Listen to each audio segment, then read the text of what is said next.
is a very confusing term in India because, you know, people commonly use public schools for private schools and they use the term government schools for public schools. But so students in government schools and in private schools, most important stakeholders, because the policy should revolve around students. Who else? Who are the other stakeholders?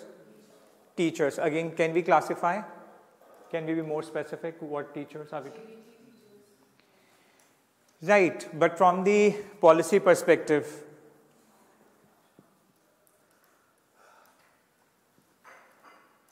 classifying teachers into?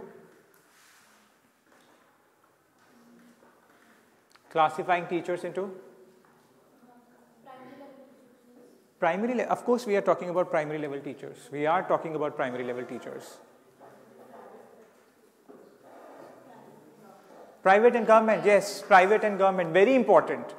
It's obvious, but it's also very important. Why? Because the incentives and the interest of private school teachers and government schools teachers, they vary totally differently. I mean, they're entirely different incentives and interests. And we'll see how. Government school teachers and private school teachers. Okay, then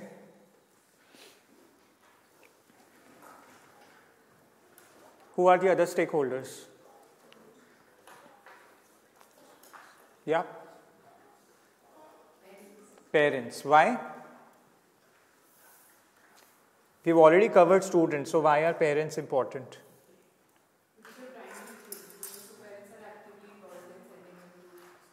Only in sending the kids to schools? Paying the fee. Okay. Very importantly, because they pay the fee. So, the education would depend a lot on their paying capacity. Okay. Again, parents also private and government. Okay. Parents of children who go to private schools, parents of children who go to, or parents who send their kids to government schools. Who else?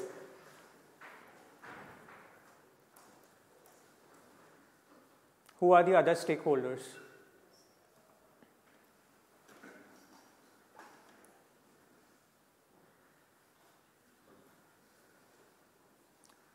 Private, primary education space, policy space. Who can be the other stakeholders?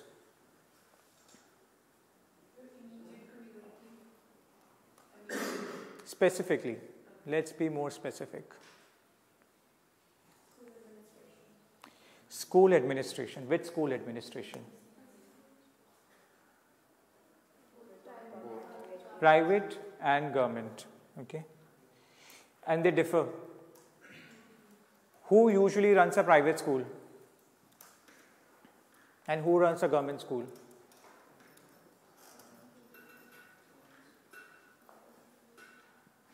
What's the difference?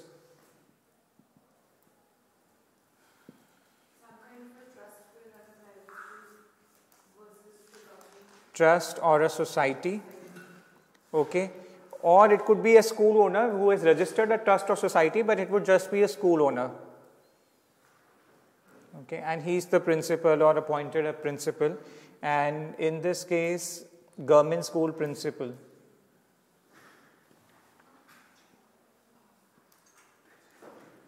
Who else?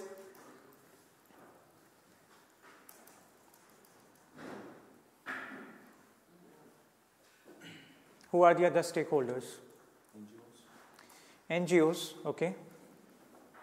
What kind of NGOs? What do they do? Who work on education? Who work on education meaning what? Can you be more specific? So what do they do? Do they go and teach? Do they talk about education? Do they try to improve the quality of education? How? Through their research that they get to. So research. Research organizations. Okay, NGO is a very ambiguous, so we try to be as specific as possible. Okay, so he says research organizations. Interest groups. Okay.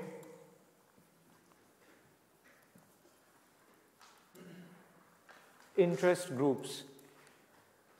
So the example that you gave could be a more religious interest group, Yeah. but who are the other interest groups?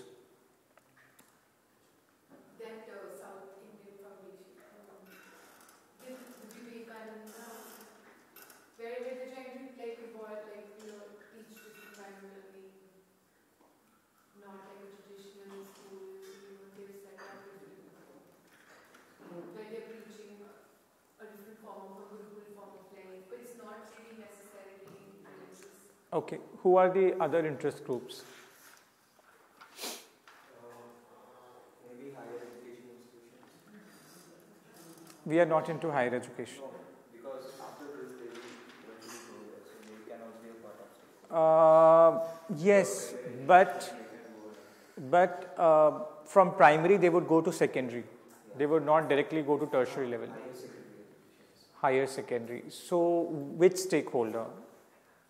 So maybe schools again, so there will be limited schools, certain schools in certain villages will be like only till primary education, and then those higher secondary education. So those higher secondary schools, okay.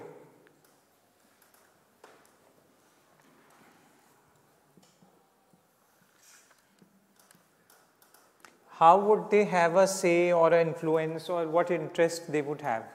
So because these kind of institutions can be only set up when students successfully finish primary education, it depends wholly on primary education. So they have some interest. Okay. What are the other stakeholders? Some very crucial stakeholders are missing from this list.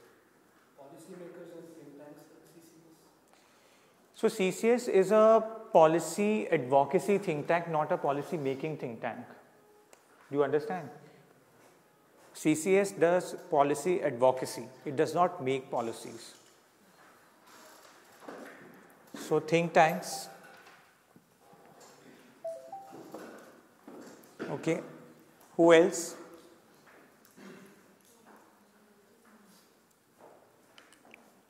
Who else? Somebody said NGOs. NGOs have a role in spreading awareness, like RT. Yeah. Not many people knew about it, especially people from marginalized communities who didn't know that they can have access to private. So my question was very specific as to how we can narrow down, or how can be more clear with NGOs. So he said he meant research organizations. You are saying awareness NGOs. Okay.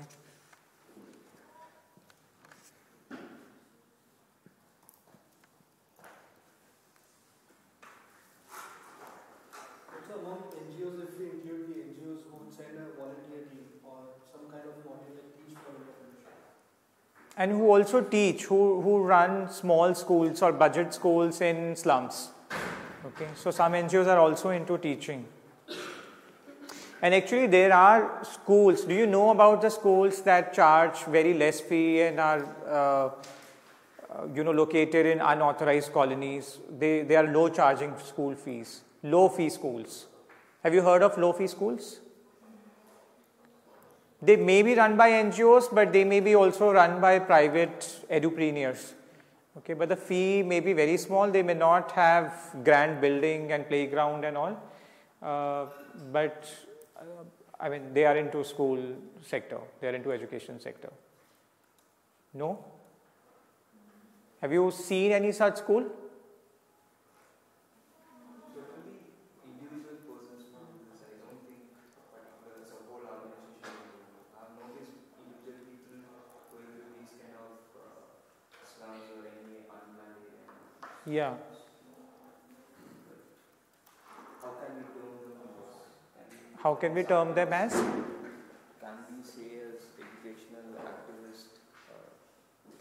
Can also they be part of the stakeholders in this thing? Depending on how many schools are there. Okay, so for example, Patna has 2,000 such schools. Delhi has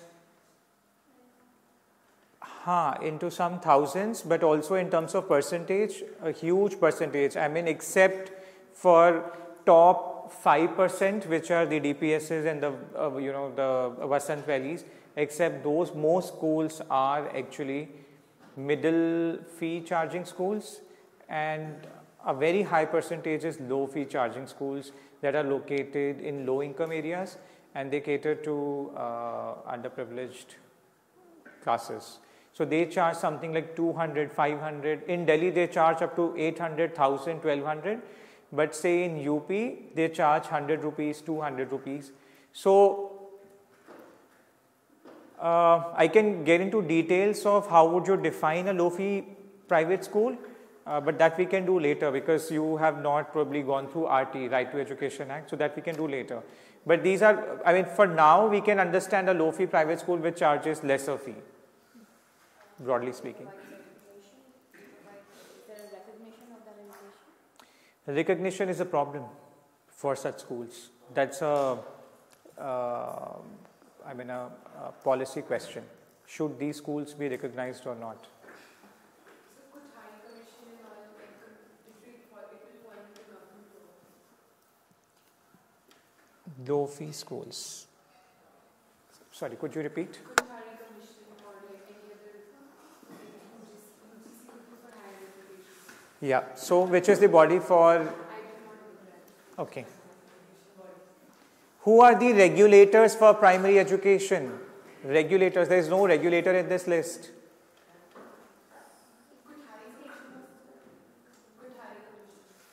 Kothari Commission was not really a per se a regulator, was it? No. Correct. State boards. What is the difference between state boards and CBSE? But is CBSE a regulator? It's a board, but is board the regulator? Guys, hi. Is board the regulator? CBSE is a regulator of education? Yes or no? No. Okay, why? Because I think it's primarily concerned with the structure, the pedagogical structure. Correct. So, who regulates education, primary education?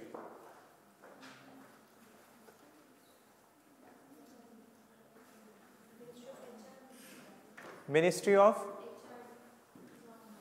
You mean the central government? At the central level, yes, because education is a concurrent subject. So you have state government and central government both taking care of education, but not necessarily that the MHRD is a regulator. So MHRD does have jurisdiction over primary education, and therefore you have Right to Education Act, so the parliament could pass it.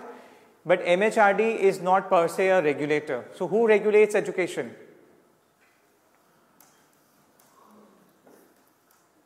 Which body regulates education? Okay, somebody said NCERT. What does NCERT do? Syllabus? Publication of books, correct. Right? So NCERT, books and syllabus. Right? Who regulates education? In Delhi, who regulates education? Delhi Education, there is no Delhi Education Board.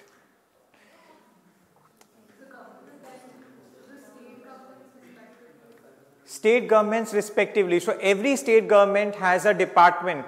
Okay. In Delhi, it's the Directorate of Education, DOE, that regulates primary level education. Okay. So DOE, Directorate of Education, it comes under Delhi government. Right.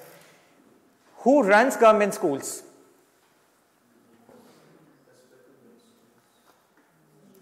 MHRD? Okay. Yes, but it is the same department that runs government schools. Okay.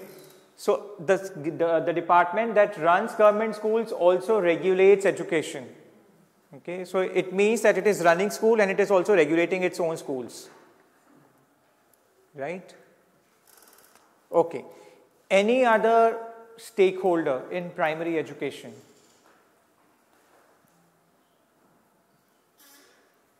Any other stakeholder? Psychologist, okay. Corporates, How? I think after the CSR law, a lot of CSR money is going in education. So that and also it's human capital, Okay, but not at primary level, but in some. okay. Or I like how Coca-Cola and all are funding certain schools. Okay. Actively involved. Some more important stakeholders. Tell me. Tuition teachers and coaching institutes. Tuition teachers, more importantly, coaching would still be at secondary level or at tertiary level, but tuitions. Tuition is a huge, huge industry. Very good. Good point. Okay. Another important stakeholder.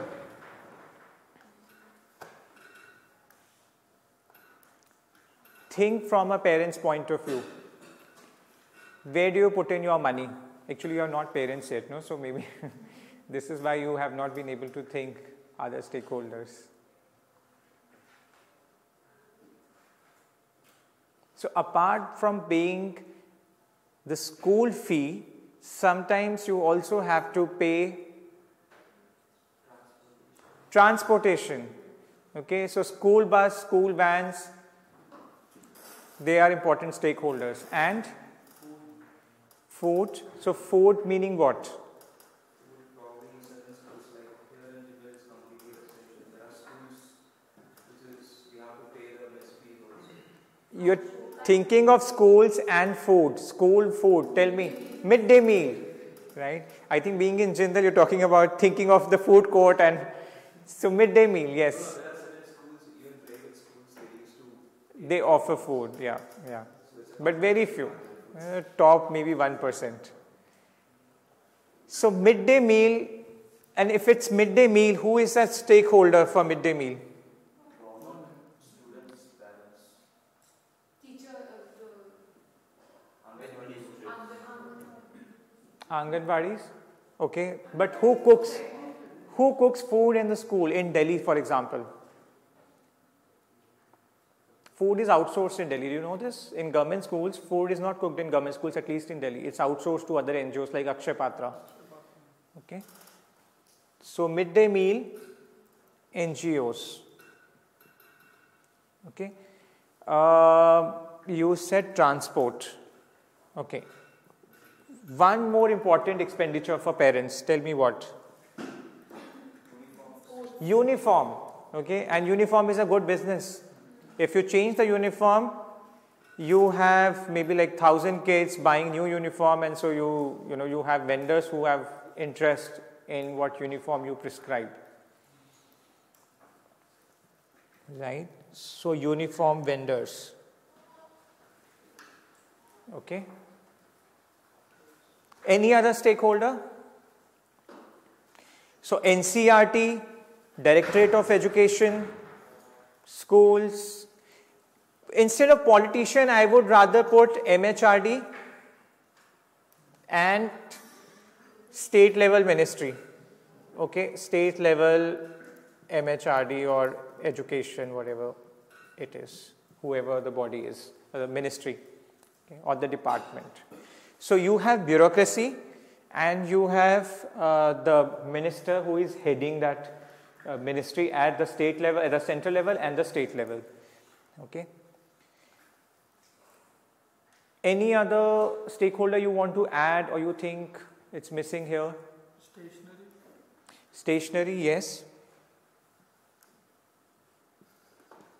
You had government projects wherein government tied up with a software company to produce tablets, Akash tablet. Huge project, a big failure. Right?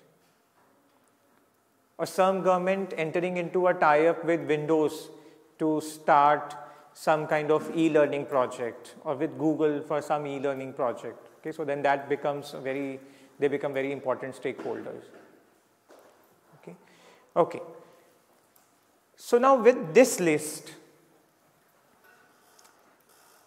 you have to see and visualize, and again it would be a little difficult for you to begin with to visualize and to imagine how would these stakeholders behave in certain way, how would they react to certain questions.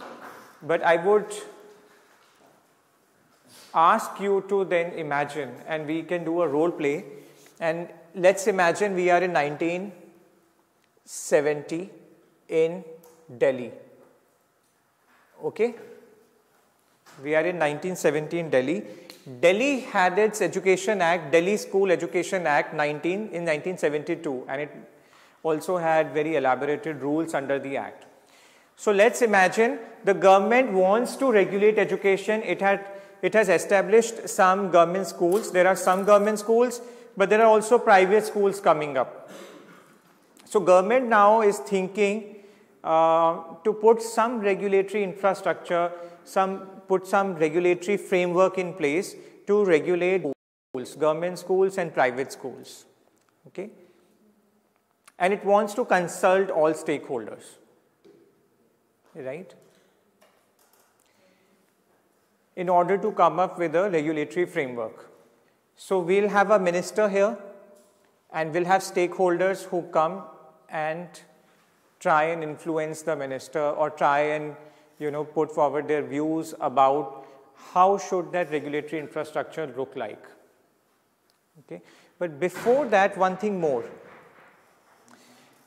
What are the issues in the education space? Can I rub this?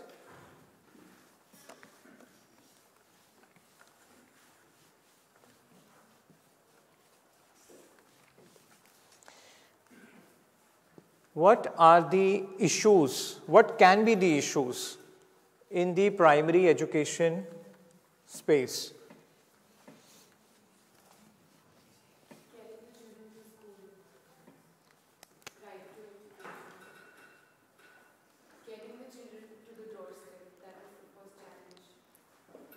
So you mean the transport part, or? No, like Parents parents don't want to send them. don't want to send them. Yeah. Okay. Do you have an empirical or some evidence that the parents don't want to send their kids to school? I mean, And all the newspapers, everyone, they talk about it. There's been a significant increase in how. so let's be very careful. Are we making an assumption, or what it is based on? Are you sure that it's a problem? But newspapers do talk about increase in enrollment rate. So Enrollment rates have been going up. Yeah, that's what it's improved, but I'm saying over the years it's improved. Well, yes, she is right, and that's why midday meals programs have been. All of this encourage the enrollment. Because midday meal program started doesn't mean that enrollment was a problem. Okay, so You are presuming that what the government did had some reason. So you're believing the government, she's believing the newspaper maybe. my mother is a primary school teacher, and she has felt like I've seen her complain about it. Okay, but given that we are in 1970, I'm writing that enrollment is an issue. Enrollment an issue. Okay. Quality of education. And how do you define quality? Quality are defined in terms of the kind of teachers, there are the kind of infrastructure the school has, the kind of pedagogy the school will provide. And the most important, the content rich. You talked about syllabus. You talked about teachers.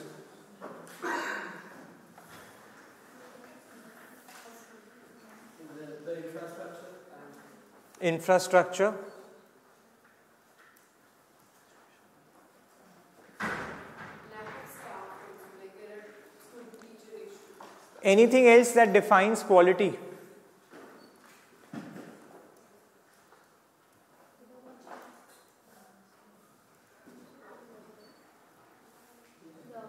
the pedagogy aspect. Hi. So, how would you define quality for primary education space? How would you define quality? What parameters would you look at to define quality?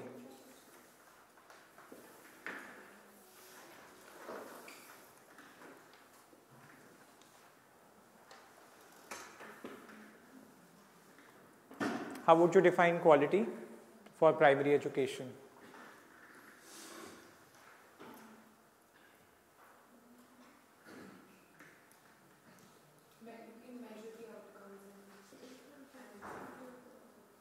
How would you define quality of your learning here at Jindal? In terms of result. Very good. Okay. Okay. In terms of employability, let's say, for us. Employability, very good. Okay. Correct. Because I asked question about Jindal, so this is why her relevant answer is relevant and appropriate. For primary results, yes. But quality is also in terms of it's like the Pratham comes up with this report. So they say that second standard students are not even able to read simple alphabets.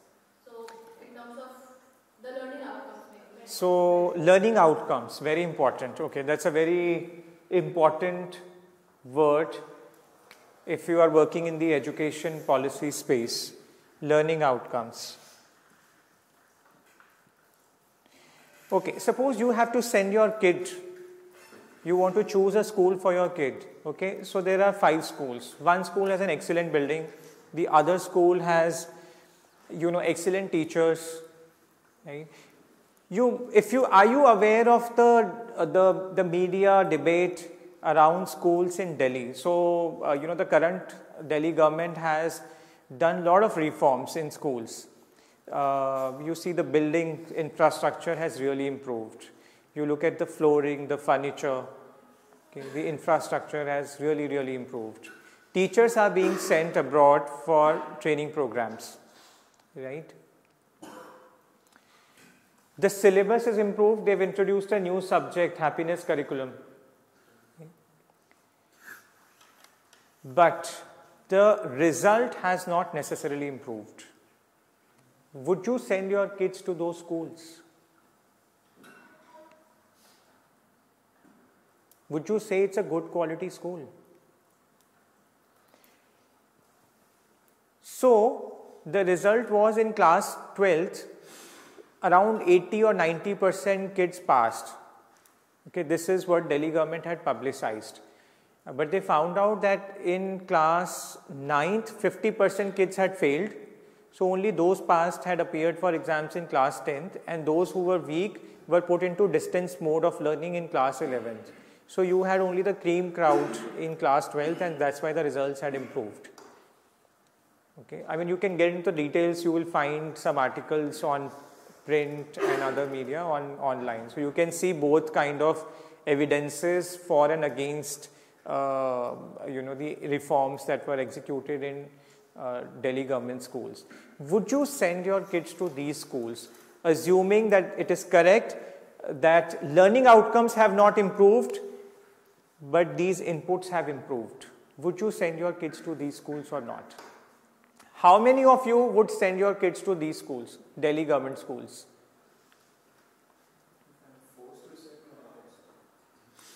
Sorry? No, I am not forcing you. I am saying, would you voluntarily send your... The answer means that no one forces students, I think parents will. Okay. Did you get my question? Okay, how many of you would not send your kids to Delhi government schools?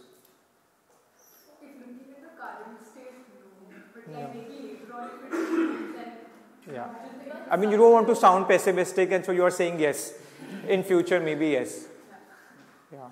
But if the government is putting in so much efforts and has improved in terms of infrastructure. I mean, the question to be asked is, where do Directorate of Education bureaucrats send their kids to? Do they send their kids to Sanskriti and DPS and Vasant Valley, or do they send their kids to these schools?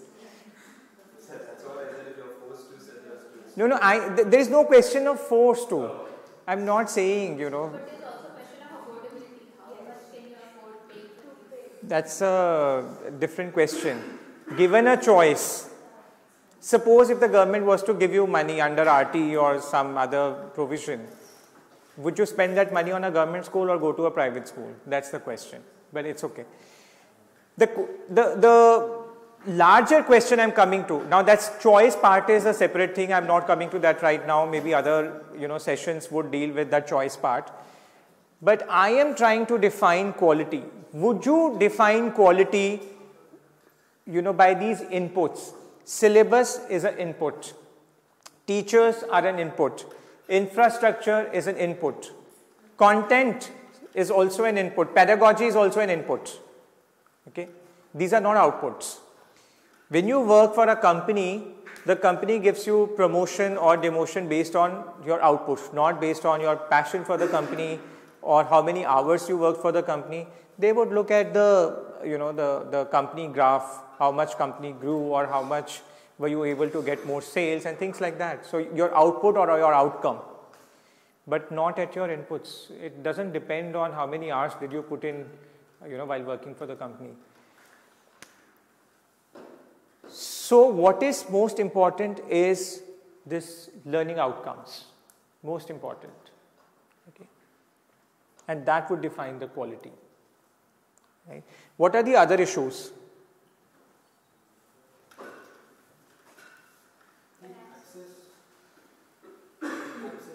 Access. When you say access, you mean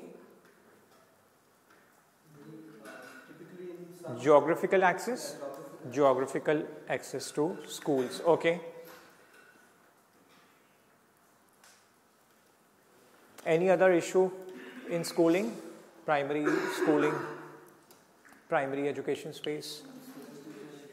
Student-teacher ratio, okay. You said the same thing? Student-teacher ratio. Student-teacher ratio is also an input. Pupil-teacher ratio, PTR. Okay, this is... What else? Extracurricular activities, very good, okay.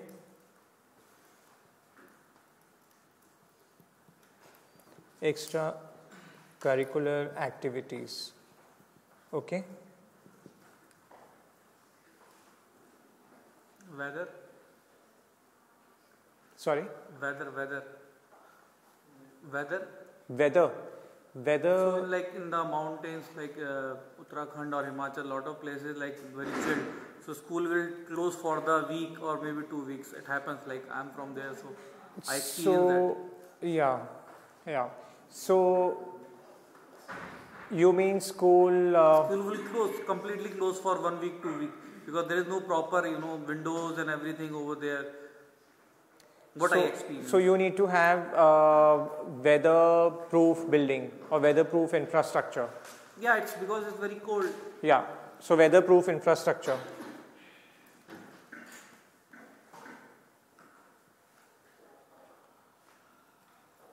Okay. What else?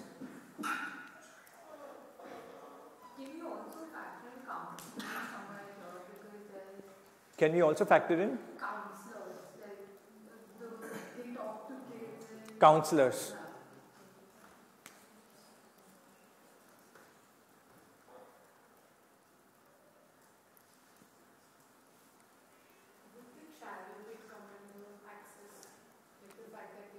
So geographical access. What else? One of the most important things.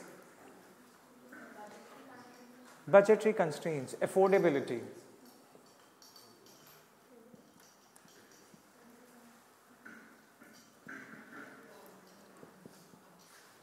What else? Child labor. So I would put that here in enrollment. That's an connected issue. Okay, what else? Sir, unemployment of parents, so it can lead to child labor, so they can. So this is connected to this, and this would be connected to parental unemployment, but not directly like. Okay. What else?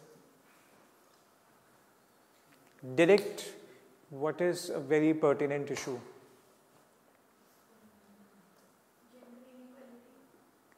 How? So specifically.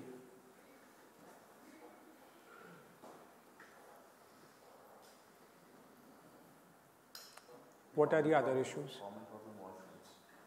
Common problem is washrooms. Washroom. Yes.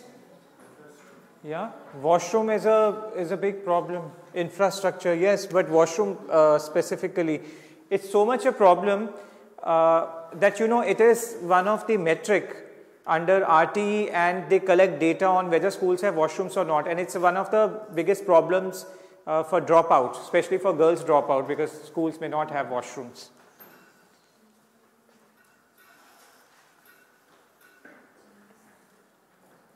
What else?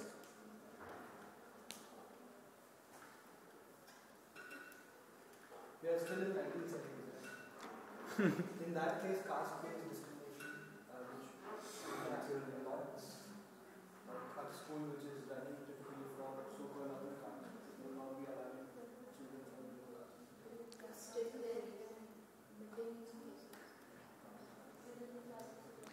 Okay.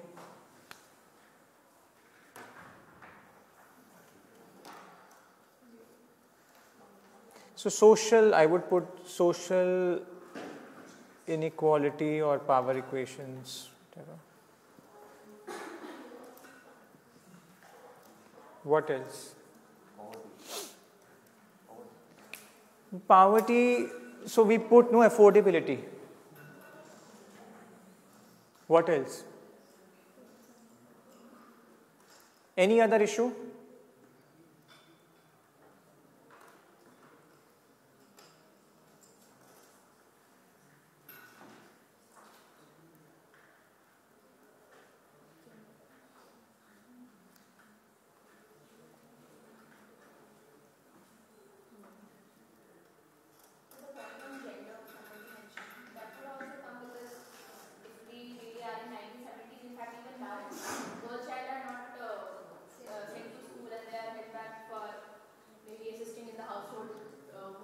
So that's enrollment issue. So I can put here gender inequality. Yeah. What else? Anything else?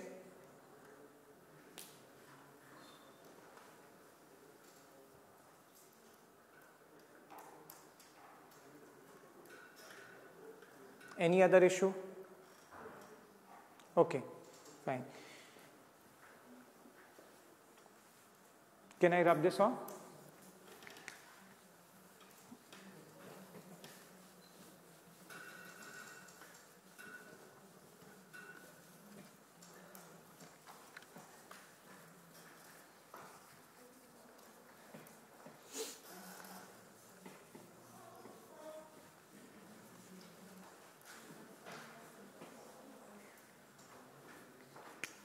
Okay.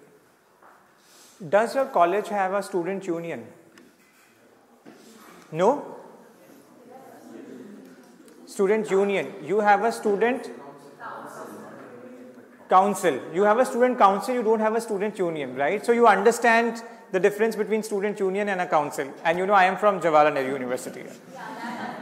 Right? So you know what a student union is like, right? And I have been here as well. So I was a student at Jindal as well. And from Jindal to JNU, the student activism is so different, so different. Why I am mentioning that is the teacher union you have in a government schools, vis-a-vis the teachers in private, and there are no private school teacher union, right? Very clearly, there are no private schools teacher union. So teacher union is one of the very important stakeholders. We wrote government school teachers. But actually there the stakeholder is not just government school teacher, it's government school teacher union, right? Now what I'm going to do is, I'll write all stakeholders here, okay, maybe a little bigger, yeah, stakeholders, and let's hypothetically see what could their influence be, what their incentives would be on a particular issue. Okay, so let's say stakeholder number 1, kids, okay, students. So let's pick up one issue. Let's pick up the issue of affordability, right? So 1970 affordability. What would be private school students want on the question of affordability?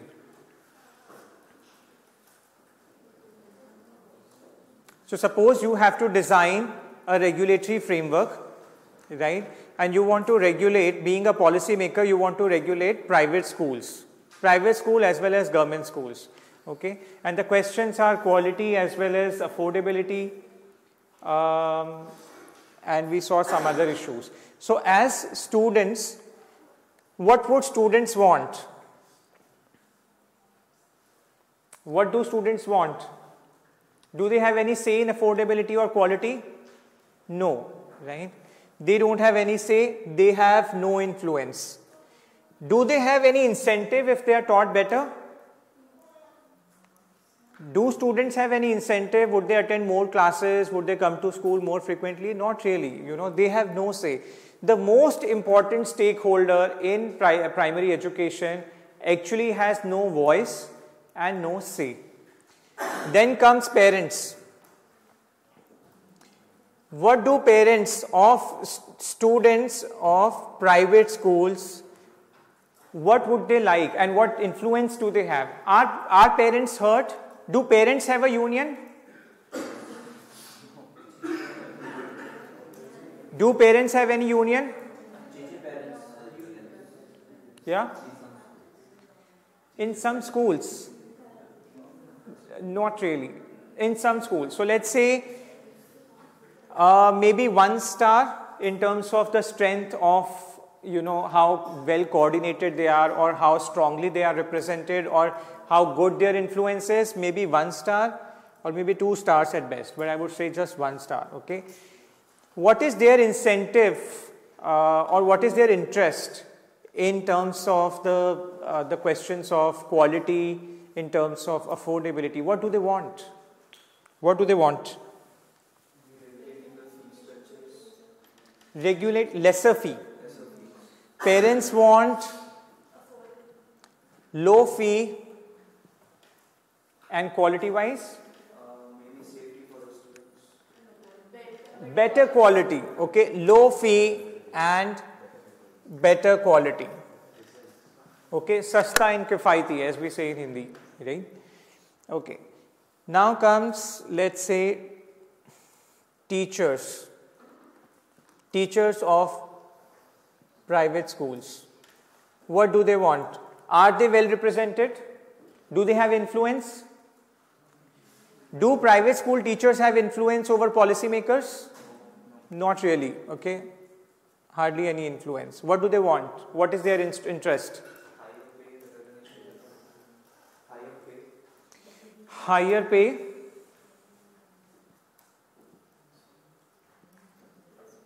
Higher pay, very good. And Other benefits like ABs, etc. okay, so they would want similar benefits as government school teachers, same pay scale, same benefits, that they should also get that, right? So higher pay and same pay scale, I would say higher pay scale, same pay scale and same benefits. Okay, and what else? Recognition for them. So lower qualifications, let's not, they would want not to have more exams, not TET, etc. So lesser qualification.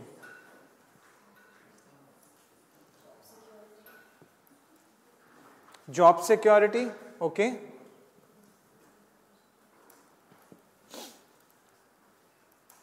Okay, then school administration, so private school management. What would they want?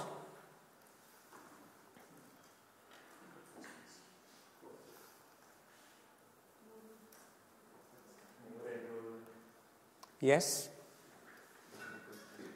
So they would want more enrollment, less regulation.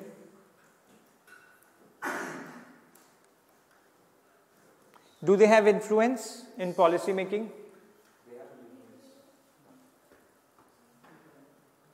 Okay. More enrollment, less regulation, and what else? Okay.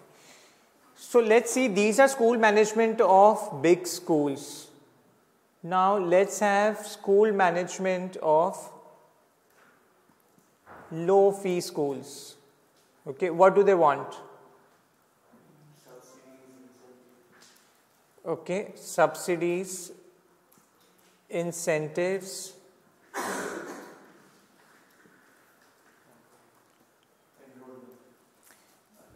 enrollment, and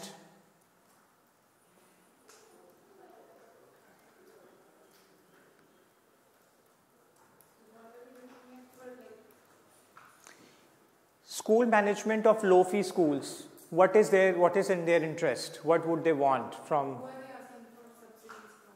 policymakers?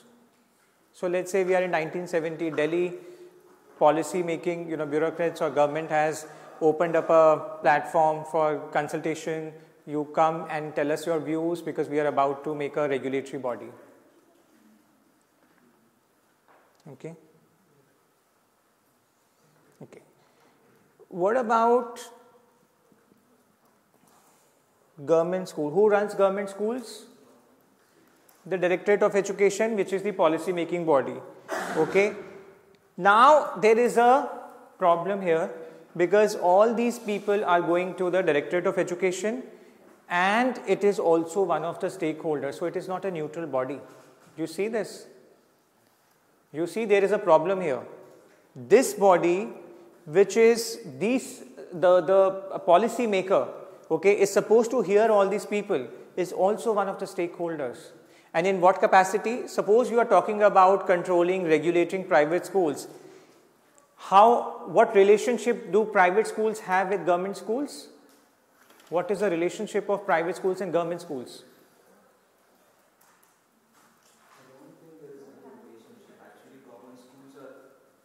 There is always a relationship. If it's not a positive relationship, then it's a relationship. Private schools, government schools, what's the relationship?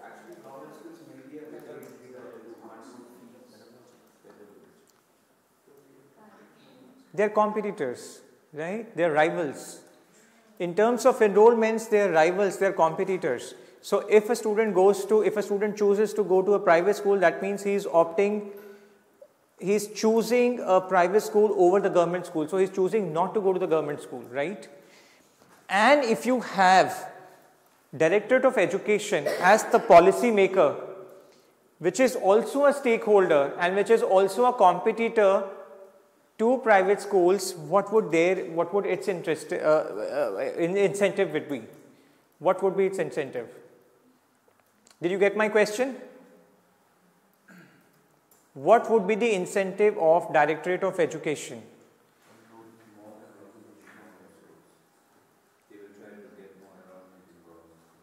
Right. I don't know whether I can say it as an incentive. Actually, they are kind of regulatory rules in a market so that they can regulate the private schools in case of controlling fees. The fees in government school is very low, and if people start to compare it with the private school, so actually they form as a regulatory tool. They act as a regulatory tool. I don't know whether they can get some incentive. No, you didn't get my question right. Directorate of Education is the policy maker, right? But it also runs its own schools. Is that point clear? Yeah. So the policy maker which is into policy making, it's also a competitor to private schools. There's a conflict of interest. Who said that? Very good. There's a conflict of interest. Okay. On one hand, so you know MTNL and BSNL, and you know TRAI is the regulator. Now imagine if there was no TRAI, instead MTNL would have been the regulator. You get my point? Can MTNL regulate all the telecom companies? Why not?